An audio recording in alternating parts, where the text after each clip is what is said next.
Welcome to the Unitarian Universalist Midwest Prairie Summer Service Co-op for 2021. As our congregations begin planning to reopen in-person gatherings this fall after our long pandemic separation, we take this opportunity for a series of virtual visits with some of our neighboring UU churches over the summer weeks.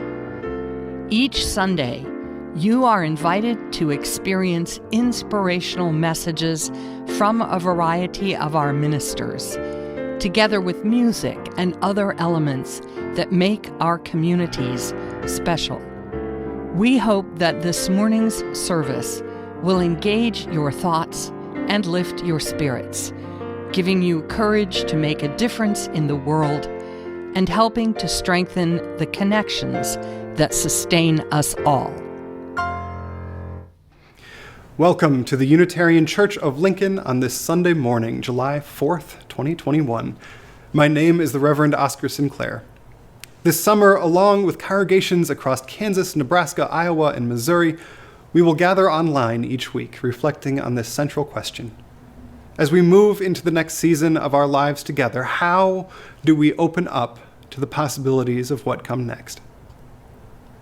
Sunday morning, whether in person or on YouTube, we say at this church is a chance to proclaim who we are and what we are about, throwing open the doors of the congregation and proclaiming the radical love and welcome that is at the heart of our faith. The Unitarian Church of Lincoln aspires to be a loving community, uniting reason with spiritual exploration to transform ourselves and the world.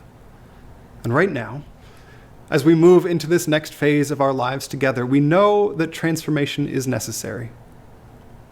The poet and author Arundhati Roy wrote at the start of this pandemic over a year ago that historically pandemics have forced humans to break with the past and imagine their world anew.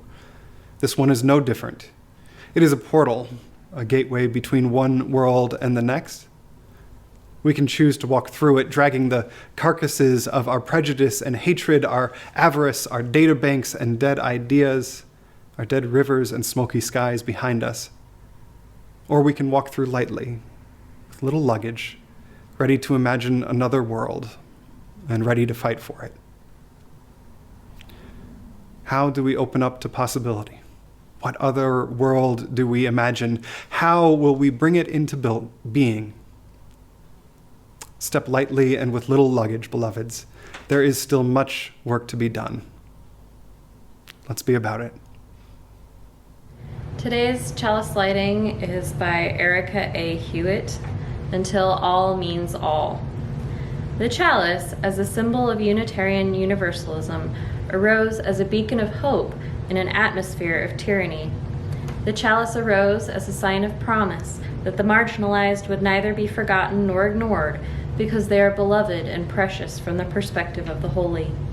This morning, we remember all of the people who have been told explicitly or implicitly through police violence or government policy, through derision or dehumanization, that they're anything less than whole, anything less than beloved.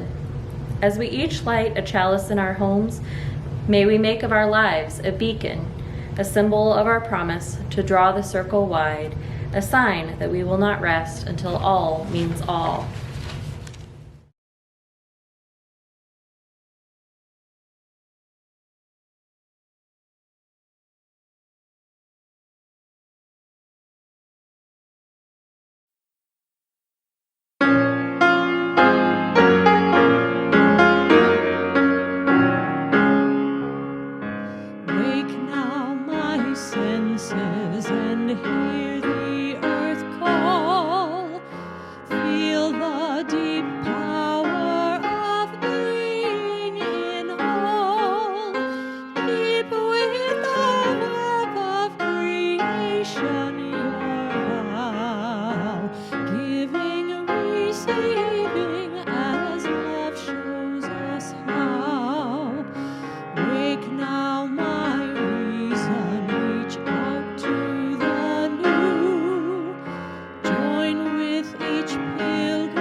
of suffering fill the wide sky.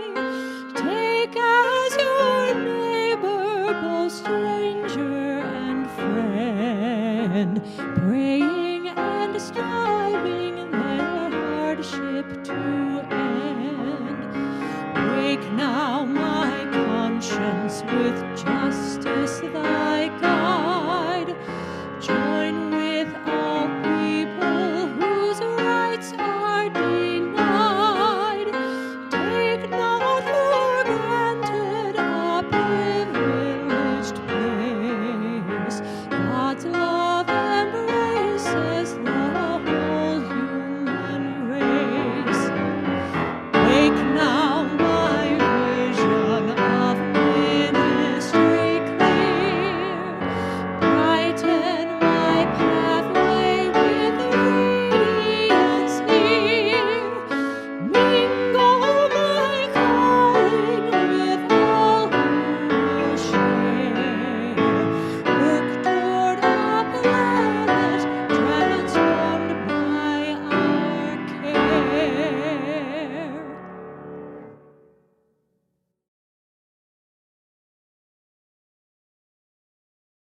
Our story today is called America, My Love, America, My Heart. It is written by Daria Peoples Riley. America the brave, America the bold, America to have, America to hold, America, my country. Do you love me? Do you love me from the inside out? Do you love me from the outside in? Do you love the way I speak? In English, yes. Spanish, no. And in my Creole? Do you love me fuerza, mo bate? The way my fists clench against my hips, the way my legs stretch strong. Do you love me historia, mo voyage? From shore to shore, east to west, south to north, from then to now, from there to here, where my glory rises in the belly of my soul, where I swing my halo to and fro, where I am loved, where I am whole. Do you love me when I raise my hand, my head, my voice, when I whisper, when I shout? Do you love me when I stand? Stand in, stand up, stand out? Do you love my yes? Do you love my no? When I shrug my shoulders, no sé, mo pa cone, I don't know. How long will it be? How long will it take? How long must I wait for you to love me? From sea to shining sea. America, mi amor, America, moque. Do you love my black? Do you love my brown? Do you love my throne? Do you love my crown? Do you love my brave? Do you love my bold? Am I to have? Am I to hold? America, land of the free. America, 'tis of thee. America, I am you. America, you are me. And that is the end of our story. These are the words of the poet and fellow Kentuckian Wendell Berry, titled The Wish to be Generous. All that I serve will die, all my delights, the flesh kindled from my flesh, garden and field, the silent lilies standing in the woods, the hill, the whole earth, all will burn in man's evil or dwindle in its own age. Let the world bring on me the sleep of darkness without stars, so I may know my little light taken from me into the seed of the beginning and the end, so I may bow to mystery and take my stand on the earth, like a tree in a field, passing without haste or regret toward what will be, my life a patient, willing descent into the grass. We are a people that shows up and takes our stand on this earth as Wendell Berry says, like a tree in a field, without haste or regret, toward what will be. We hope you join us in these endeavors.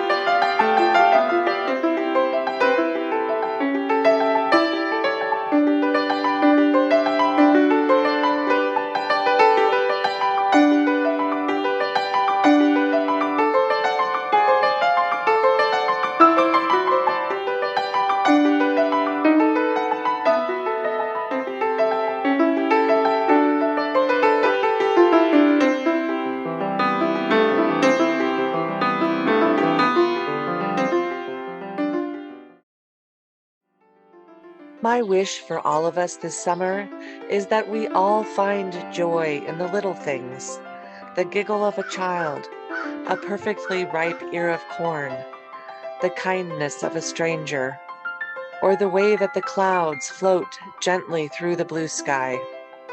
It is these little things that make up happiness. Joy comes in sips, not gulps. Sharing sorrows can often be more difficult. The places that hurt us may be intensely personal. Sometimes we cannot yet speak of these things that are too personal or too raw, and yet love calls us on toward the healing that comes from knowing that we are held in the embrace of a universal love, and in the embrace of people here who cannot always heal what is hurting, but who will walk beside each of us as we move through the sorrow any one of us may carry right now. As we listen to this next hymn, please type or speak your name or the name of someone you would like us to hold in joy or in sorrow. Thank you for your presence. Breathe in, breathe out, breathe in, breathe out. When I breathe in, I'll breathe in peace. When I breathe in, I'll breathe out love. When I breathe in, I'll breathe in peace. When I breathe out, I'll breathe out love. When I breathe in, I'll breathe in peace. When I breathe out, I'll breathe out love. When I breathe in, I'll breathe in peace. When I breathe out, I'll breathe out love. When I breathe in, I'll breathe in peace. When I breathe out, I'll breathe out love. When I breathe in, I'll breathe in peace. When I breathe out, I'll breathe out love. When I breathe in, I'll breathe in peace. When I breathe out, I'll breathe out love. What I Know of Country by Richard Blanco. Those picture books from grade school days, pilgrims in tall hats, their gold-buckled shoes I wanted so badly. White-wigged men standing tall in velvet-curtained rooms, holding feathers in their hands, inked words buzzing off the page into my heart's ear. Life, liberty, happiness for we, the people, singing of shining seas crossed, the spacious skies of a God-blessed land, when a song and a book were all I knew of country. I've forgotten the capital of Vermont and Iowa, but I remember my eyes on a map, mesmerized by faraway cities, towns I couldn't pronounce, or believe the vast body of this land belonged to me, and I to it. The Rockies' spine, blue stare of the Great Lakes, and the endless shoulders of coastlines, the curvy hips of harbors, rivers like my palm's lines, traced with wonder from beginning to end, the tiny red dot of my heart marking where I lived, when what I knew of country was only what I read from a map. I wanted to live in the house I dreamed from television, cushy sofas, crystal candy dishes, mothers who served perfectly roasted turkeys with instant stuffing, children with allowances and perfect teeth, fathers driving teal blue cars with silver fins to some country club I'd surely belong to someday. Though the gunfire, blood of war beamed into my bedroom, though I fell asleep, though our men from the moon landed on my roof with empty promises from space, fantasy was still all I could believe of country. I didn't want to change the channel, but I did. I lifted the shades, let light shine on the carpets stained with lies I'd missed, and saw the dust of secrets settled over the photos. The house began to creak, fall apart around me, alone for years waiting at the kitchen table, the last to know, asking my reflection in the windows, "How could you, America?" with no answer, for all I knew of country was my hurt and rage. But home was home. I dusted off the secrets, cleaned up the lies, nailed the creaky floors down, set a fire, and sat with history books I'd never opened, listened to songs I'd never played, pulled out the old map from a dark drawer, redrew it with more colors, less lines. I stoked the fire, burning on until finally, "Okay, nothing's perfect," I understood. "I forgive you," I said, and forgiveness became my country.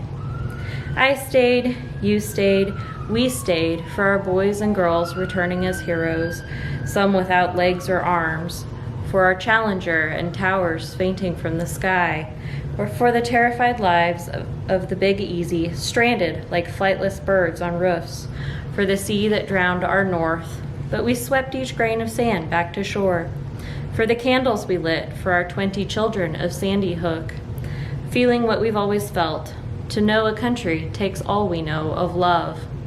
Some days better than others, but never easy to keep our promise every morning of every year, of every century, and wake up, stumble downstairs with all our raging hope, sit down at the kitchen table again, still blurry-eyed, still tired, and say, "Listen, we need to talk."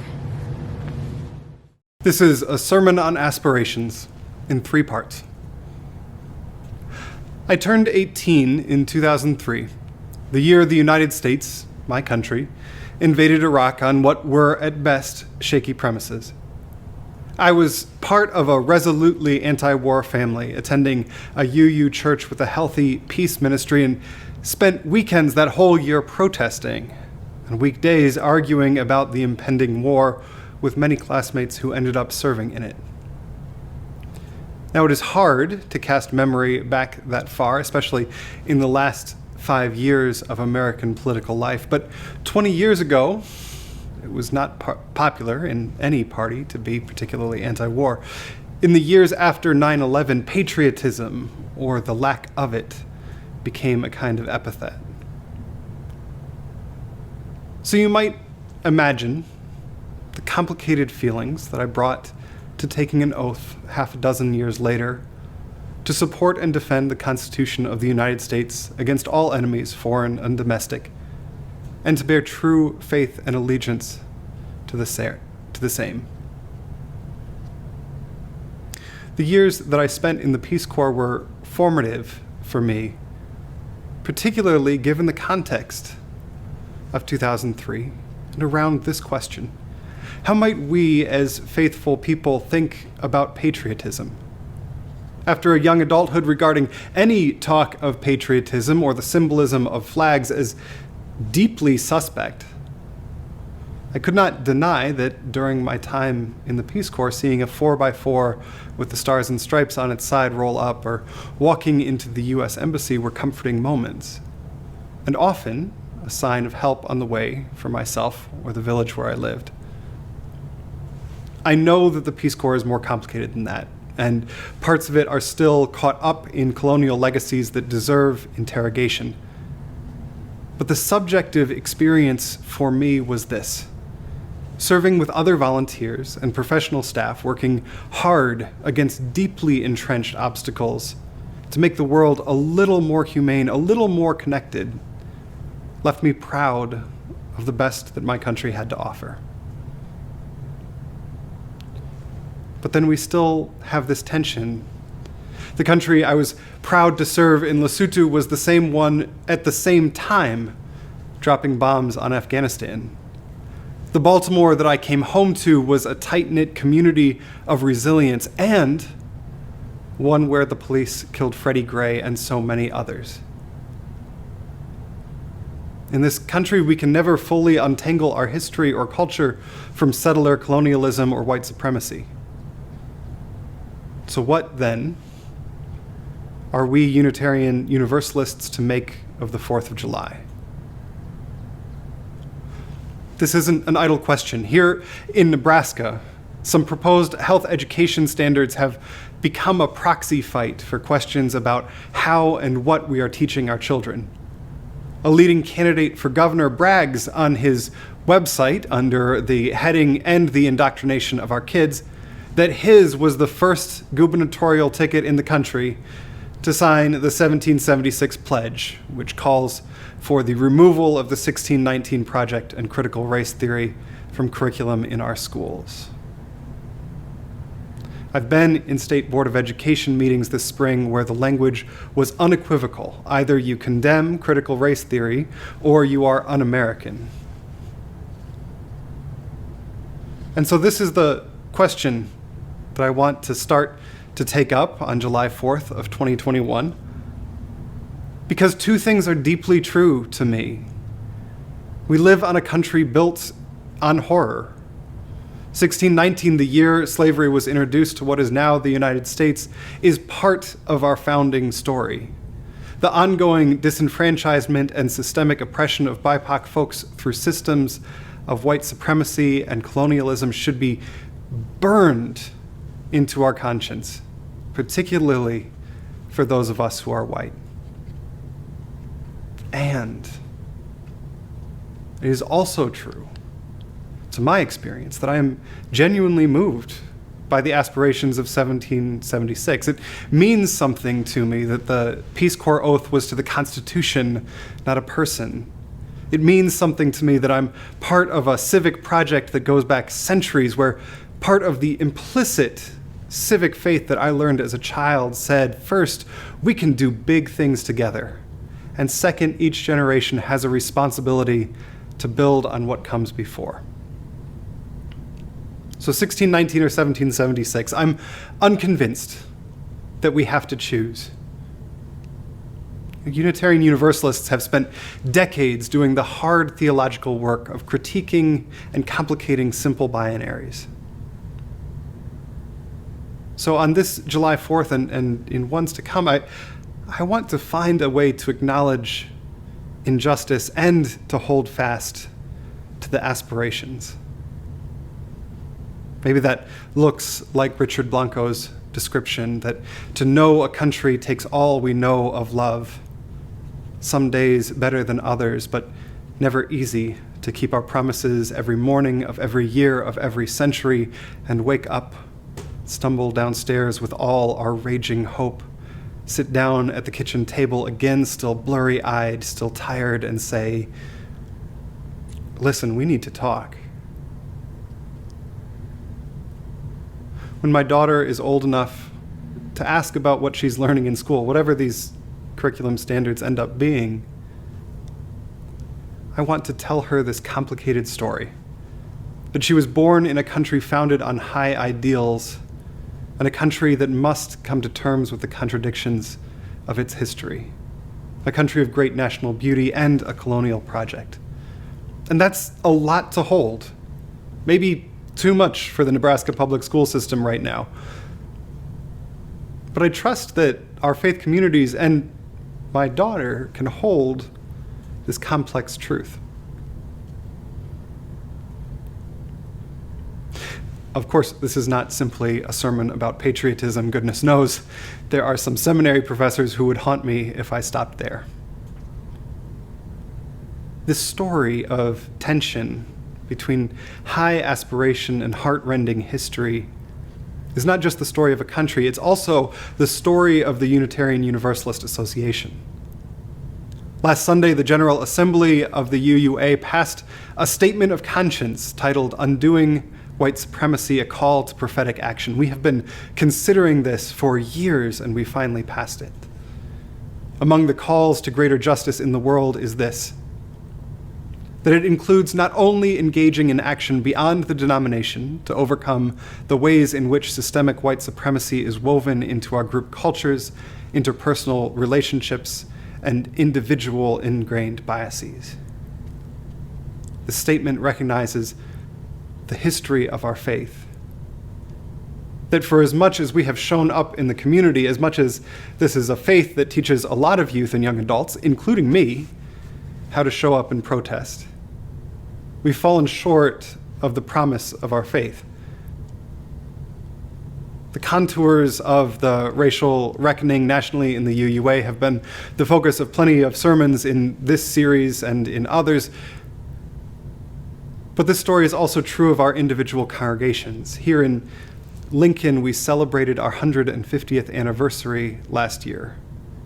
And in telling the story of the last 150 years, we did not shy away from the truth that one of our most prominent lay leaders in the early 20th century was one of the first female doctors in Nebraska and one of the foremost advocates of eugenics in this country. There are plenty of places where we, as a faith community, have fallen short of our aspirations. And even in the midst of this reckoning, there is great beauty. For me, this is the faith that gave me language for an expansive humanism. It's the writings of Hosea Ballou, Clarence Skinner, Arthur Weatherly, old white guys all, sure, but also part of the living tradition that we draw on every Sunday that we gather.